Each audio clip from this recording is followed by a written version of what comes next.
పెద్ద పెద్ద షోరూముల్లో వందలాది రకాల కొత్త మోడల్స్ ఉన్న బంగారు ఆభరణాలు చేయించాలంటే మాత్రం తెలిసిన వాళ్ళ దగ్గరికే వెళ్తాం. ఒకసారి పనితనం నచ్చిందా తెలిసిన వాళ్లకు చెబుతాం. ఎందుకంటే బంగారు ఆభరణాల కొనుగోలు తయారీలో ధర, డిస్కౌంట్ కన్నా నమ్మకంపైనే ఎక్కువ ఆధారపడతాం. నాణ్యత, కొలతల్లో ఖచ్చితత్వానికే ప్రాధాన్యమిస్తాం. అలా ఏళ్ల తరబడి ఎంతోమంది ఖాతాదారుల నమ్మకం చూరగొన్న బంగారం వ్యాపారి ఉన్నట్టుండి మాయమయ్యాడు. అక్క, బావ అంటూ ఆప్యాయంగా పిలిచేవాడు అదృశ్యమవడానికి కారణమేంటి?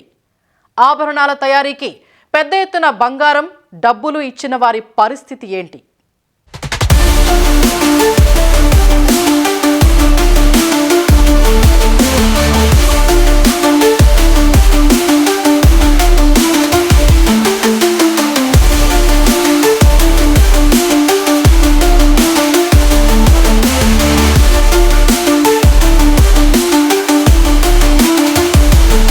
ఊరుకాని ఊరు నుంచి పొట్ట చేత పట్టుకొని వచ్చాడు. మంచితనం, కలుపుగోలుతనంతో అమ్మా, అక్క అంటూ అనతి కాలంలో అందరికీ దగ్గరయ్యాడు. ఇంట్లో మనిషిలా మెలుగుతూ ఎవరు ఏ శుభకార్యానికి పిలిచినా కాదనకుండా హాజరయ్యేవాడు. పైగా బంగారు ఆభరణాల తయారీలో చేయి తిరిగినవాడు కావడంతో తక్కువ కాలంలోనే అతని పనితనం అందరికీ తెలిసింది. పైగా నాణ్యమైన బంగారం ఇవ్వడం, కొలతల్లో ఖచ్చితత్వం పాటించడంతో అందరికీ నమ్మకం కుదిరింది. అలా నమ్మడమే వారికి శాపంగా మారింది.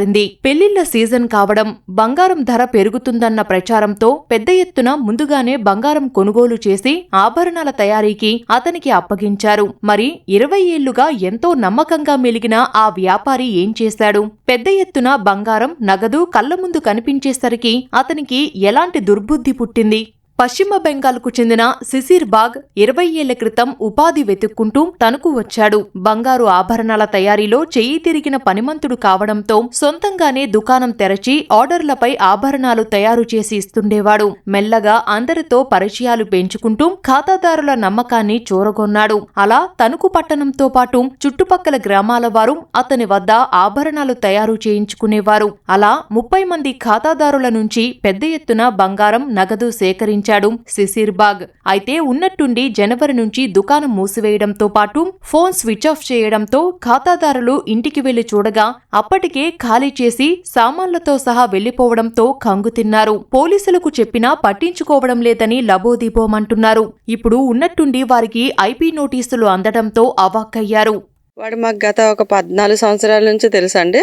ఇంట్లో మనిషిలాగే కలిసిమెలిసి ఉండేవాడు. 14 సంవత్సరాల నుంచి మేము నమ్మకంగానే అతనికి గోల్డ్ ఇస్తూ వస్తువులు చేయించుకుంటూ, అలాగే ఎప్పుడైనా అవసరం అయితే చేయబదులు డబ్బులు ఇవ్వడం, అలా ఇంట్లో మనిషిలాగా వాడికి ఏదైనా కష్టం వస్తే కూడా అలాగే కలిసి అబ్బాయికి ఇచ్చామండి. నేనైతే నాది 40 గ్రాములు బంగారం, అంటే చైన్ పాత తాడు తెగిపోయిందని చెప్పేసి 2 పేటల గొలుసు చేయమని 43 గ్రాములు గోల్డ్ వాడికి ఇచ్చున్నాను. అంటే పండగ టైంకి ఇస్తానన్నాడని చెప్పేసి 2025 డిసెంబర్కి ఇవ్వాలి, నాకు ఇస్తానని మాట ఇచ్చి తీసుకున్నాడు. కానీ ఇవ్వడం మానేశాడండి. మా నాన్నగారు కూడా దగ్గర దగ్గర 152 గ్రాములు బంగారం, తర్వాత ఒక 10 లక్షల వరకు క్యాష్ అయితే ఇచ్చున్నారండి. అలాగే మా మేనత్త గారు కూడా కొవ్వూరులో ఉంటారండి. ఆవిడ 357 గ్రాముల వరకు గోల్డ్ వస్తే, ఆ పాప ఒక్క పాపేనండి తనకి. తన మ్యారేజ్ విషయం సరిపోతుందని చెప్పేసి వడ్డానం, అరవంకీలు అవి చేయమని గోల్డ్ షాప్ ఆ బంగారం అంతా ఆమె కూడా అతనికి ఇచ్చిందండి. ఫోన్ ఎత్తి కట్ చేసేయడం అలా చేస్తున్నాడండి. ఫోన్ లిఫ్ట్ చేయట్లేదు, వెళ్ళి చూసి రమ్మంటే షాపు, ఇల్లు అన్ని ఇల్లు ఖాళీ చేసేసి వెళ్ళిపోయినట్టు తెలిసిందండి.